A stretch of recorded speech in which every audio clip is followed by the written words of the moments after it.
Кыргыз-Кытай чегарасында жер титиреди. Бул тууралуу Өзгөчө кырдаалдар министрлигинин басма сөз кызматы сейсмология институтуна таянып билдирди. Кечээ 13 май саат 14:37 Кыргызстан менен Кытайдын чектешкен аймагында очогунда күчү 4 балга жеткен жер титирөө катталган. Жер титирөө Нарын облусунун Ат башы районунун Эселек Көк Айгыр айылдарында 4 бал, Торугарт айылында 3 балга чейин сезилген. Алдын ала маалымат боюнча жер титирөөдөн жабыркагандар жана кыйроолор катталган жок.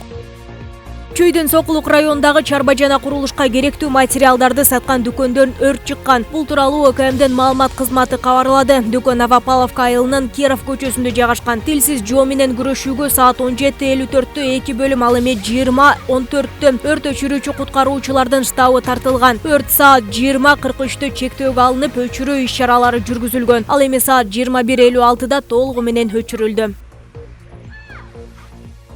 Bir суткада 200 кишиден вирус аныкталды. Бишкек шаарында 4, Чүй жана Ысык Көл облусунда бирден бейтап каза болду. Бул тууралуу Саламаттыкты сактоо министрлиги билдирди. Маалыматка караганда Бишкек шаарында 124, Ош шаарында 1, Чүй облусунда 37, Ош облусунда 7, Талас облусунда 5, Нарын облусунда 5, Ысык Көл облусунда 15, Жалал Абад облусунда 5 кишиден вирус табылды. COVID-19 илдетинен 2020 жылдын март айынан бери 99.845 киши вируска чалдыгып, 1687 бейтап көз жумду.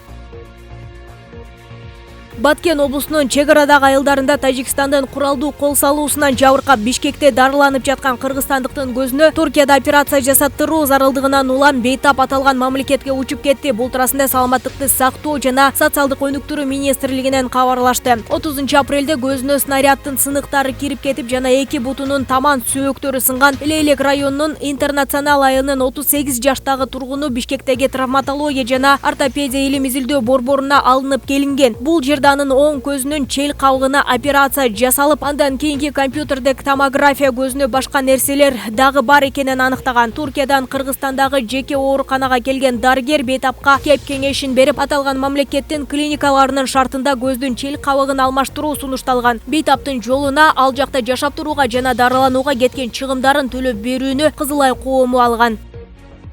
Кумтор-Гол тышканасы убактылуу тышкы башкаруу киргизүүгө жол ачкан мыйзам кабыл алынып күчүнө кирди. Президент Садыр Жапаров акционердик коомдор жөнүндө мыйзамга жана жазык кодексине өзгөртүү киргизүү жөнүндө мыйзамга кол койгонун мамлекет башчысынын басма сөз кызматы 14 майда кабарлады. Мыйзам жогорку кеңеш тарабынан 2021 жылдын 6 майында кабыл алынган. Мында негизги максаты жер казынасынын коргоонун, экологиялык жана энергия коопсуздугунун талаптарын бузган, жумуштар таасирин тийгизген, аймакта жашаган же иштеген адамдардын өмүрүнө же ден соолугуна түздөн-түз коркунуч келтирген коомдордо тышкы башкарууну киргизүүнүн негиздери менен тартибин жөнгө салуучу чечимдерди киргизүү болуп саналат. Мыйзам расмий жарыяланган күндөн тартып күчүнө кирет. Ушул жылдын 23 апрелине карата Кыргызстанда жалпысынан 375 000 гектарга жазгы өсүмдүктөрдүн уругу себилди. Бул былтыркы жылдын ушул мезгилине салыштырмалуу 43,4 000 гектарга же 10,4% аз. Улуттук статистика комитети апрель айында аба ырайы туруксуз болгондуктан жазгы талаа жумуштары жайлап баратканын билдирди. Жазгы айдап себүүнүн эң көп аянты Чүй облусунун чарбаларына туура келет, же 42,3%, Ош облусунда 20,3%, Ысык Көлдө 14,2% жана Жалал Абад облусунда 13,8%ды түзөт. Дыйкандар эң көп арпа, будай, кант кызылчасын айдап пахта эгишти.